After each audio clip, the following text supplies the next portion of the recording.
Week 17 of the NFL regular season is here, and the Texans take on the Jacksonville Jaguars. The Texans are going to the playoffs. The Jaguars, well, they're 5-10. I know what a lot of you guys are thinking. Oh, that's an easy win. But it's not so simple. I mean, the Jaguars, yeah, they're a bad team. But just because they're a bad team doesn't mean they're an untalented team. This team has a lot of talent. In a bunch of places.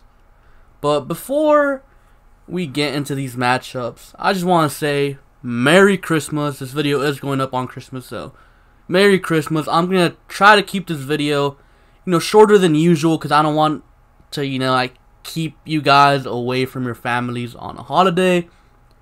But yeah, Merry Christmas, and also shout out to UCF Jaguar. He's a Jaguars fan who makes some YouTube videos, and I highly encourage you guys to go check him out, show him some love. Don't be mean to him, because he's actually a really cool guy, one of my favorite football YouTubers out there. I mean, as divisional rivals, you kind of, have to hate, your divisional opponents, the fans of your divisional opponents, but every fan base has those bad fans, and every fan base has some good fans, and UCF Jaguar, he's one of those good guys, so definitely go show him some love. Don't be mean again, because he's actually a really cool person. I've been watching his videos for a while now. He has some real realistic takes on the Jaguars. He's not biased. So, if you want to stay up to date with one of our divisional rivals, definitely go check him out. To me, I always try to stay up to date with our divisional rivals, and watching UCF Jaguars is one of the better ways to, really get a feel of that team. Anyways, let's get back to this matchup. This team's talented. There's no denying that, and if these Texans overlook these Jaguars, we could be in some trouble. It's important for us to win this game so we get a home playoff game, and who knows, maybe we get some help.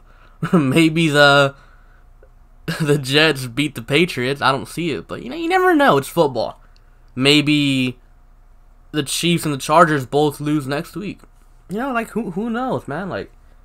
We might get some outside help that's unexpected. That's why it's important for us to take care of our business. And our business is beating the Jaguars. And plus, I think it's kind of important that the Texans win this game so I could get my damn playoff shirt. It actually looks pretty cool. Here's a picture of it.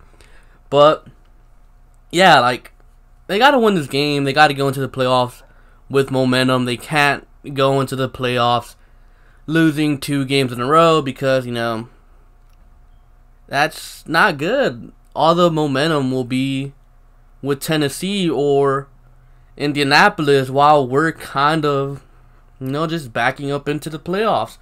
It's important for us to kind of make a statement in this game and just win.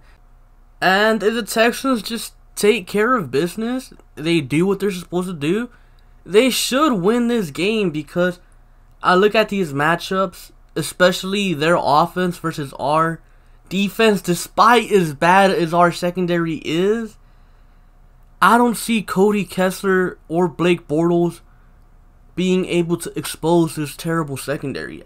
I just don't see it. Blake Bortles, he's just not good enough.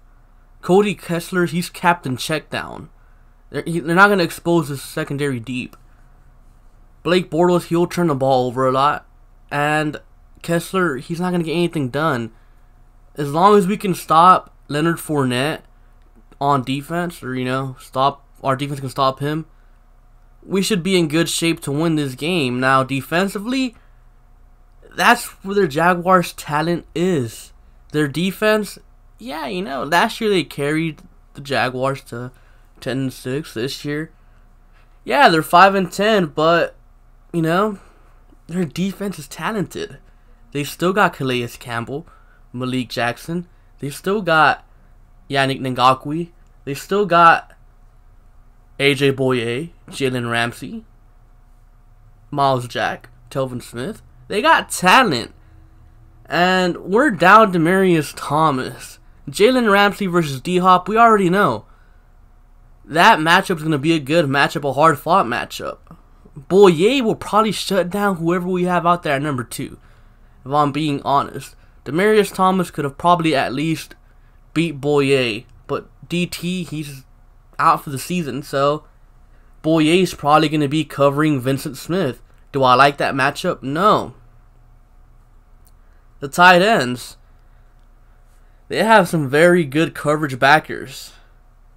I think they can definitely match up very well against our offense. And our run game has been non-existent for the past, let's see, I want to say 3 weeks, dating back to the Colts game. Well, I mean, you could say it kind of started during the second half of the Browns game. So, we don't have a run game. Our run game is Deshaun Watson scrambling. A Deshaun Watson read option that probably happens once every 2 games on average, I guess you could say. So we don't have a run game. I'm not sure if we'll be able to get a run game going. I'm not sure if Lamar Miller will be good to go. Foreman, he didn't look, anything special last game against the Eagles. Blue, yeah, he was bad. So, to me, in this game, it's going to be a hard-fought game. I don't think the Jags just going to go in to Houston and just kind of roll over and let the Texans do whatever the hell they want to them. No, these Jaguars are going to fight hard. You know why? Because late in the season, for these teams that are doing bad, they fight hard at the end because they're fighting for their jobs. It's already been known that, or been said, implemented, that Doug Marrone will be coming back next season. So I'm pretty sure these Jaguars, they're going to be fighting hard. If the Jaguars, made it known or it was implied that Doug Marrone was going to get fired, the Jaguars wouldn't care about, playing for Doug Marrone. But they're going to go out there and play for Doug Marrone. And in my opinion, Doug Marrone's a very good coach. He's probably the best coach in the AFC South. Honestly. The guy is good. He can coach. So, if O'Brien's not careful, if Romeo Crennel's not careful, they can get out coached this game. Because they definitely have the talent to do so. Now, the keys to the game, in my opinion. 2 of them are simple, and the last one is going to be flip-flop depending on who the quarterback is. Number 1, stop the run. You got to stop Leonard Fournette. The only way these guys are really going to move the ball on you is by running the ball with Fournette. Number 2, don't turn the ball over. I say this like every week, and Deshaun and the offense have done a good job not turning the ball over. And this week, it's got to be the same thing. The only way these Jaguars beat you is if you give them extra opportunities, easy possessions, easy points. If you make them drive the length of the field, then, they probably won't get the job done.